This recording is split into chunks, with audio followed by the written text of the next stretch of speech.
হাজ্জাজ বিন ইউসুফ একজন শাসক ছিল, এবারে ছিল খুব খারাপ মানুষ। কত হাজার মানুষ যে এবারে মারছে, মুসলমানরা হত্যা করছে, এটার কোনো গন্ডা শেষ করণ গেছে না। এবার রাস্তা দিয়ে একদিন হাঁটতে আছে, এক ভিক্ষুক এবার আর সামনে গিয়ে পড়ছে। ভিক্ষুকে আর চিনে না, এই যে রাজা। ভিক্ষুকে ভাই ওরা টাকা পয়সা দিয়েন।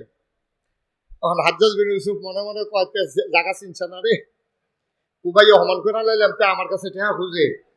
এতে হাজ্জাজ বিন ইউসুফ চুপ করে বইয়া কয় টাকা লাগবে, কহ আচ্ছা তোমার একটা ভিক্ষা দেওয়ার আগে তোমার একটা কথা জিগাই। কই জিগান না, এই দেশের যে রাজা হাজ্জাজ বিন ইউসুফ মানুষটা কি রহ? কারে জিগাইছে? কেরাই জিগাইছে? রাজাই জিগাইছে কারে? ভিক্ষুকরে জিগায় মানুষটা কি রহ? জিগাইতেছে রাজা, রাজার ব্যাপারে জিগাইছে মানুষটা কি রহ? হ্যাঁ তো একটা নাম নেই লইয়া অসভ্য,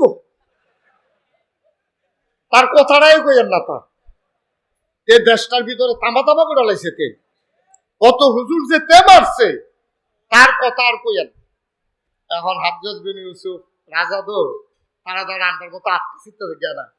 এবার করছে কিটা, আচ্ছা তুমি যে এতক্ষণ ধরে কইলা যে এবার খুব খারাপ মানুষ, আচ্ছা হাজ্জাজ বিন ইউসুফ যদি তোমার সামনে থেকে জিগায় তখন কিটা কইবা? তুই বুঝ জ্বালাইছে কারবার তো করতে গেছে এটাই তো।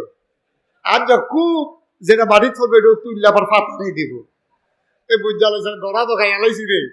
এতক্ষণ যে ফোটাইলা ব্যাপারটা যে হাজ্জাজ বিন ইউসুফ এটা তো বুঝছি না, তখন কিটা ধুম ধরে থেকে যদি হাজ্জাজ বিন ইউসুফ তোমারে জিগায় মানুষটা কিরকম, তখন তুমি কি কইবা?